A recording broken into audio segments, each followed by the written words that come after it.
En 2019, la Suprema Corte de Justicia de la Nación reconoce la figura de la comaternidad como un modelo de familia, es decir, dos mujeres pueden acceder a ser madres adoptivas de un menor. Esto cambia totalmente las tradiciones, los convencionalismos, y aunque aún falta mucho por hacer, en Jalisco ya se dio el primer caso. Dos jóvenes, dos mujeres profesionales adoptaron a un niño de 5 años. ¿Quién es más feliz? ¿Él o ellas? Pues aquí es un vuelco a su vida. Vea usted.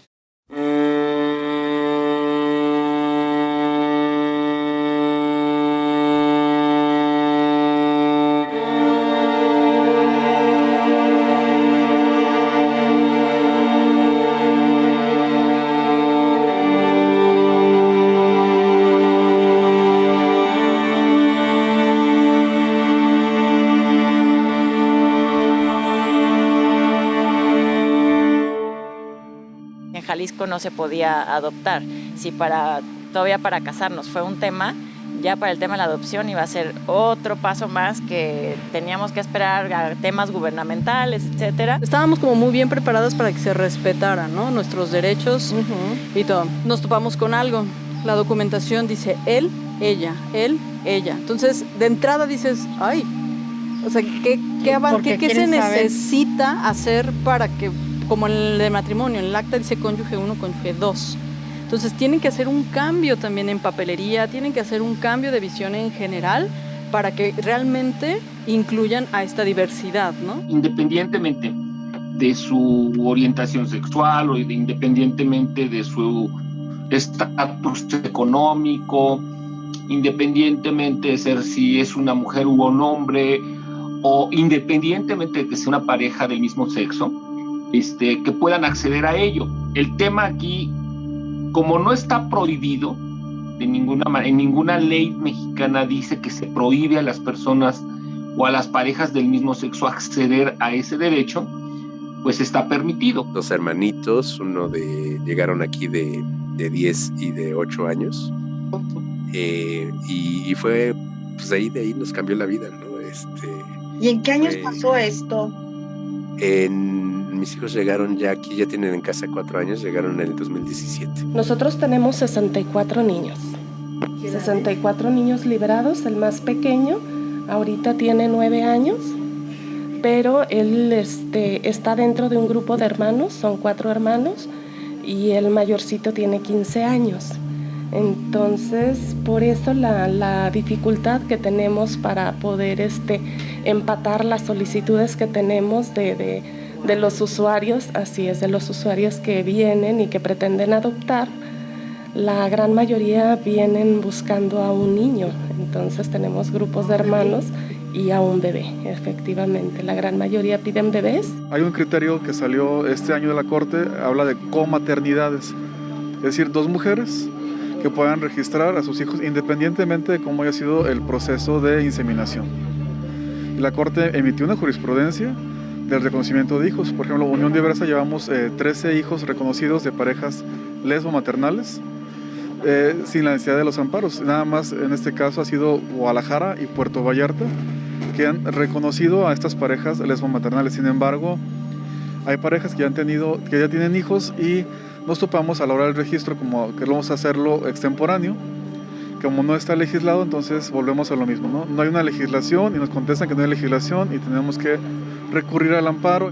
El artículo 1 de la Constitución Política Mexicana establece que en nuestro país todas las personas gozarán de los derechos humanos reconocidos no solo en la Carta Magna, sino en los tratados internacionales de los que el Estado forma parte. También el artículo 4 constitucional acepta actualmente todo tipo de uniones familiares, incluyendo las homoparentales. En 2021, por primera vez en su historia, Jalisco aprobó una adopción por parte de una pareja de mujeres, alineándose así a la jurisprudencia nacional e internacional. Dos jóvenes profesionistas con 5 años de casadas decidieron dejar de lado el temor a los rechazos y comenzaron un proceso de adopción que 2 años y medio después culminó con su reconocimiento formal como madres de Ricardo, un pequeño de 5 años de edad que necesitaba un hogar como el de ellas. Tú eres Ricardo. está Gaby y está Palm y somos tus mamás. Le digo, y mira, y le empecé a decir, y estos son tus abuelitos, los que vinieron el otro día que estuvieron aquí, sí, son tus abuelitos. No, ellos no son mis abuelitos. ¿Por qué? Es que no están viejitos y no tenían bastón. Entonces traen unos conceptos diferentes, ¿sabes? Viendo tanto niño de verdad que pues está sufriendo no por un maltrato, sino porque está en una casa con muchos más niños, donde no recibe la misma atención, donde podría tener oportunidad de tener una familia, pero pues por toda la complejidad que hay alrededor. Por esa complejidad hay padres que no se animan a adoptar. Ya hay precedentes que marca la Suprema Corte y de acuerdo a estos precedentes así se invoca y se logran las adopciones. Yo veo muchos grupos que abiertamente se manifiestan en contra de la posibilidad de adopción homoparental, ¿no? Y yo les hago la invitación, pues bueno, ¿por qué no los veo metiendo su solicitud, tomando los cursos, tomando las pruebas para adoptar uno de esos montones de niños que están institucionalizados, ¿no? Porque aparte sí requiere tiempo, esfuerzo, muchas ganas de hacerlo, y pues no hay mucha gente de esos grupos que de repente les gusta hablar en contra de la adopción de familias de homoparentales, haciendo fila para adoptar a alguien, ¿no? Desde agosto de 2010, cuando la Ciudad de México se convirtió en la primera entidad del país que permitió la adopción en las familias homoparentales, hasta agosto de 2021, 11 estados han hecho reformas necesarias para avanzar en este sentido. Si bien el camino hacia una adopción con menos obstáculos y prejuicios continúa, es notable que menos de la mitad del territorio mexicano ha abierto sus posibilidades de adopción en 10 años, y quizá eso nos habla de una sociedad que aún se divide tajantemente en sus posturas. Sin embargo, las adopciones homoparentales no responden a los derechos de las comunidades LGBTQ a fungir su rol de padres, sino, sobre todo, a los derechos de los menores a tener un hogar con cualquier tipo de familia que haya demostrado sus capacidades e integridad ante la ley.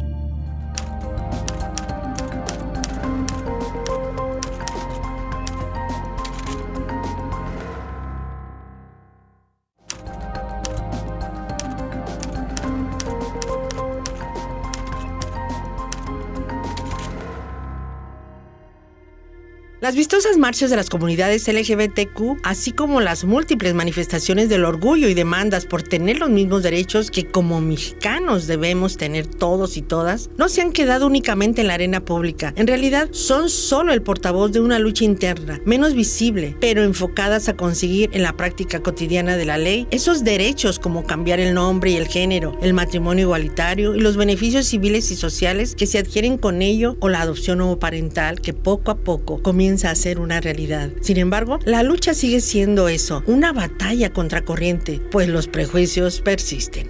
Lo que dicen las mismas leyes o reglamentos del Sistema Nacional del DIF, en ningún lado se dice no se puede dar en adopción a parejas del mismo sexo o a parejas homosexuales. Entonces, lo que ha prevalecido históricamente más bien han sido los prejuicios de darle hijos o niños en adopción a parejas heterosexuales, particularmente que tengan cierto estatus económico. Los procesos burocráticos que significa tener este certificado de idoneidad, porque también, por ejemplo, podemos recordar que hay municipios que todavía hace un año estaban en sus reglamentos de policía en gobierno, procedían contra actos homosexuales, ¿no? Todas las trabas que ponen ya cuando estás en el proceso, el gobierno y todo el trámite, que si no vas bien acompañado con un buen abogado, pues te empiezan a cuestionar más, ¿no? Y es entendible porque pues están dando en adopción a un niño, una niña, es algo muy importante y tienen que cuidarlo minuciosamente, pero también habemos pocas personas que nos animamos a adoptar. Es conciencia desde ahí. Si tú no puedes tener un niño, no lo vas a ir a tirar a algún lado, como pasa en las noticias, si lo encuentras el niño encontrado tirado en la basura, cosas como esas, Y bueno, si ya se lo está recogiendo un albergue, pues libéralo tú, ¿no? O sea, porque esa es otra parte. Los niños no están liberados porque los padres o las familiares no sueltan al niño para que sea jurídicamente. Entonces, la conciencia es desde ese momento. En muchas ocasiones, particularmente con aquellos temas sensibles para las visiones tradicionales de la sociedad, el aparato legal cambia más rápido que las mentalidades de la población o incluso de quienes aplican la ley. La Suprema Corte de Justicia de la Nación ha dado pasos contundentes y muy significativos para que las comunidades LGBTQ consigan vivir como ciudadanos plenos en México, pero al interior de sus estados el panorama es distinto y aunque comienza a cambiar, sigue su propio ritmo, al margen de la ley y la jurisprudencia. Para la sociedad mexicana, la adopción homoparental es todavía un tema a discusión y debate, una arena donde permean las creencias e ideas más arraigadas. En nuestro caso, por ejemplo, la abogada sí fue muy clara con nosotras de que esto es nivel de complejidad, no un 100%, un 200%. Entonces necesitamos mucha discreción al respecto. No se lo digan casi ni a la almohada, porque cualquier persona externa que no esté de acuerdo con este tema puede involucrarse, meter la mano, abogar, porque meter trabas y hacer esto más largo. El legislativo no ha homologado, por ejemplo, la sentencia que hubo de la Suprema Corte en cuanto a matrimonio y todo lo que refiere al matrimonio. Es decir, hablando de adopciones, por ejemplo, en el caso de parejas, o reconocimiento de hijos de personas lesbianas y homosexuales. Es exactamente lo mismo, así es.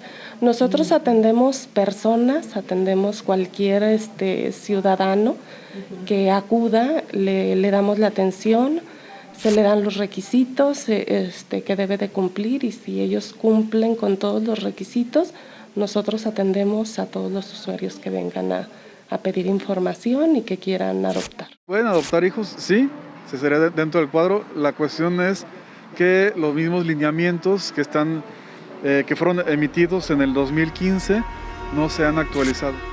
Ante la complejidad de una discusión que posiblemente se tarde generaciones para quedar zanjadas, se debe priorizar los derechos de las infancias y en este criterio es el que ha imperado en los casos donde el Estado ha permitido la adopción homoparental. Por encima de cuestionamientos morales, prejuicios e incluso derechos por conseguir, debe siempre prevalecer la importancia de que cada vez más niños institucionalizados en albergues con vigilancia y recursos inciertos consigan que una familia les proporcione la calidad y la seguridad de un hogar, una vez que han demostrado, independientemente de su género, que tienen la estabilidad económica y mental, así como la integridad y todas las capacidades que requiere la crianza de un niño o niña. Por ello, el proceso es estricto, riguroso. Muy complejo, yo creo que desde el cuestionario que te hacen pensar muchas cosas. ¿Estás dispuesto a recibir a un niño con discapacidad? Sí, no, ¿y por qué? ¿Estás dispuesto a recibir en tu casa a hermanos? Sí, no, ¿y por qué? ¿Estás dispuesto? ¿Quieres una niña o un niño o niña? ¿Por qué? ¿Sabes? Entonces todo eso desde que empiezas a llenar esos formularios empieza a ser como todavía más conciencia. Varía mucho por la carga que tenían los juzgados, pero en esta administración la Procuraduría, en coordinación con el Poder Judicial, logró que se instalara un juzgado dentro de Ciudad Niñez y se están agilizando mucho los procesos para las adopciones. El examen psicológico que hacen, no me acuerdo el nombre, es un examen exhaustivo lo que le sigue. Es una partecita es en pareja y luego separadas la pareja. Son 580 preguntas, donde se repiten las mismas preguntas en varios momentos y de diferentes formas, en donde ya tiempo después, ya en mi calidad de periodista, un día hice un reportaje pues, viendo todo este tema, y los psicólogos que entrevisté me decían, es que ese examen es tan bueno, donde salen tus patologías. Una vez que ya está todo el expediente, ya lo que es el proceso jurídico, ese sí corre a cargo de los usuarios, ellos contratan a su propio abogado para que lleve a cabo el proceso de adopción. Carta de no antecedentes penales, bueno, te digo, la carpeta es una cosa espectacular porque tienes que presentar comprobante de de domicilio, de ingresos, de Trabajo. de trabajo, de recomendaciones de personas que te conocen, firmadas, con direcciones en donde que las pueden localizar y para ver si es cierto que están recomendándote como que te conocen de cuánto tiempo, porque consideran que puedes llegar a ser un buen padre. Se estima que son alrededor de 5,000 niñas, niños, adolescentes en Jalisco quienes habitan alguno de los albergues en el estado, con todas las desventajas que ello implica. Ciertamente no todos esos niños están liberados jurídicamente y pueden ser adoptados, pero incluso quienes sí cuentan con las condiciones adecuadas se enfrentan a otros obstáculos como la edad, ya que los adolescentes enfrentan más reservas. De ahí la importancia de que se amplíe el espectro de familias que pueden adoptar. Incluso se ha propuesto como iniciativa que la posibilidad integre a personas solteras. La discusión sigue viva.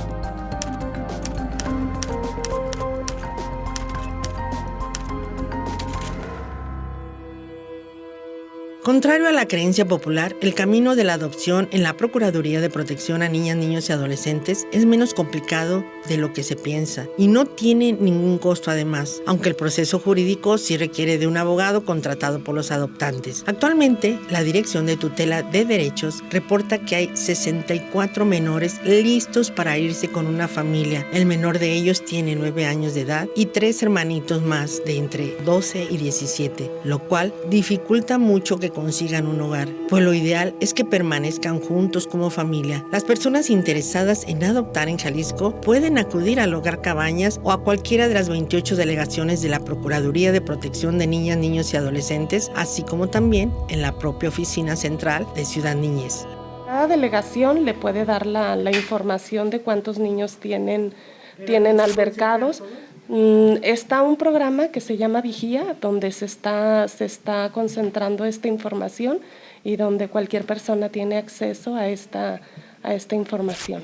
El tema es que sí, efectivamente, tú lo mencionaste, hay muchos niños en instituciones y pues definitivamente a la medida que van creciendo, muchas familias van también con esa preconcepción de que yo quiero un bebé. Y no se dan cuenta de que estos niños que van creciendo tienen tanto amor y tantas ganas de estar en una familia y tanta necesidad de estarla como uno de ser padre, ¿no? Entonces, realmente mucha gente me ha preguntado, ¿tú qué consejo le das a las familias que van a adoptar, ya sea de familias homoparentales o de familias heterosexuales o personas solteras? Les digo, abran su corazón porque hay muchos niños allá afuera que ya tienen 7, 8, 9, 10, 12, 14 años que de verdad lo que más anhelan es estar en casa con una familia. Es indudable, México ya ha dado ese paso y ahora el camino solo puede continuar en la dirección que permite a cualquier pareja en el país, independientemente de su género, aspirar a ser padres adoptivos. Sin embargo, el reto todavía es muy grande y superar esa delgada línea que divide la discriminación y la homofobia o que los enreda en un mismo nudo se avisora como una batalla social aún pendiente y en vilo. Por ello, es crucial revalorar genuinamente, respetar el tan mentado interés superior de la infancia y proporcionar a los menores institucionalizados la oportunidad de vivir en un hogar que los reciba con dedicación, con amor. Y al tener prejuicios, pues mire, por un lado se violan los derechos de los niños y las niñas, para empezar, desde mi punto de vista. Pero por el otro, se está limitando la posibilidad de que estos niños y estas niñas tengan ese derecho fundamental a tener una familia. Si habláramos con perspectiva de género, dentro de los lineamientos piden qué roles llevan dentro de pareja. Si lo vemos desde la perspectiva de género, pues esto de roles pues no aplican, ¿no? Es decir, están estereotipando nuevamente a que la pareja al cuidado, la mujer, el hombre al trabajo. Es decir, queda muy subjetivo todo esto, ¿no? Son un montón de cosas jurídicas. Digamos, el proceso administrativo y desde que nos los entregaron para que estuvieran ya integrados en casa, se cumplió hace 4 años ya. 4 años que hemos ya tenido que lidiar como tutores legales, porque así es la figura que nos dio el DIF. O como familia de acogida, ¿es la misma? Es lo mismo, más o menos. Es que hay 2 tipos. Seguro entiendo, hay familias de acogida temporal y familias de acogida permanente con objetivo de adopción. Nuestro caso es claramente objetivo de adopción. Y cuando se califican las valoraciones de tus respuestas, cuando ven tus dibujitos, cuando escuchan tu historia, tanto la hablada como la escrita, van calificando los psicólogos. Y es casi perfecto tu perfil de idoneidad como padre o madre adoptante o como pareja adoptante. La erradicación de prejuicios es un impulso siempre en marcha, un conflicto social permanente y necesario. La tramitología y la burocracia, inevitablemente engorrosa y lenta, es incluso deseable para garantizar un escrutinio profundo de los adoptantes. Y la ampliación del espectro en la comunidad de la diversidad sexual es una realidad cada vez más concreta. Así que hoy en día surge la pregunta, ¿qué más se puede hacer para normalizar y afianzar la adopción homoparental en México? Falta esa atención, ese sentido de pertenencia, porque pues si te cuidan 10 personas diferentes, ¿con quién te vas a identificar? A lo mejor tendrás afinidad con alguno, pero... lo notamos con Ricardo ya cuando estuvo viendo con nosotros, de planta. Híjole, primero era así como... Para él tenía 2 casas ya en ese momento, era su casa hogar, es mi casa hogar y mi casa, eran 2. Ahorita es en la casa hogar. Dice, oye, pero es tu casa. No, ya no es mía, es la casa hogar. Falta difusión por parte de los gobiernos, compromiso por parte de los gobiernos y una sensibilización hacia la sociedad de que podemos nosotros hacernos cargo de esos niños, esas niñas, pero verificando la idoneidad. O sea, no es aquí se regalan niños y vengan por niños, no puede ser así. Estamos ahorita en la contingencia. Sí tenemos ya en juzgados alrededor de 9 adopciones que están por darse. Estamos ya en espera de una sentencia, pero sí nos ha afectado mucho la cuestión de la pandemia porque se han cerrado los juzgados. Hacer una familia adoptante no tienes que ser millonario, eso es un hecho. Pero sí tienes que tener una vida estable, un lugar en donde vivir, un espacio seguro para ofrecerle al niño o la niña que vas a adoptar, ¿no? Que si estamos listos, yo pienso que una parte de la población sí, pero todavía hay muchos prejuicios, definitivamente, ¿no? ¿Quién hace más feliz a quién? ¿Ustedes a ellos o él a ustedes? Ay, yo no sé, yo creo que es mutuo. A veces yo lo veo tan feliz y esa parte dices, wow, ¿sabes? Feliz, y nos dicen, es que ese niño se la pasa sonriendo. La Suprema Corte de Justicia de la Nación aprobó la figura familiar homoparental. Es decir, cambió totalmente una tradición tan arraigada en México de hombre-mujer. Aquí hombre, mujer pueden ahora acceder no solamente a casarse, sino también a tener hijos. Esto, más que beneficiar a una pareja, beneficia a un niño. Un niño puede ya tener oportunidad de acceder a un hogar. Un niño de los miles que están en los albergues esperando que alguna familia los quiera, los proteja y tengan ese derecho que tenemos todos a una familia. Y esto es algo para tomarlo en cuenta.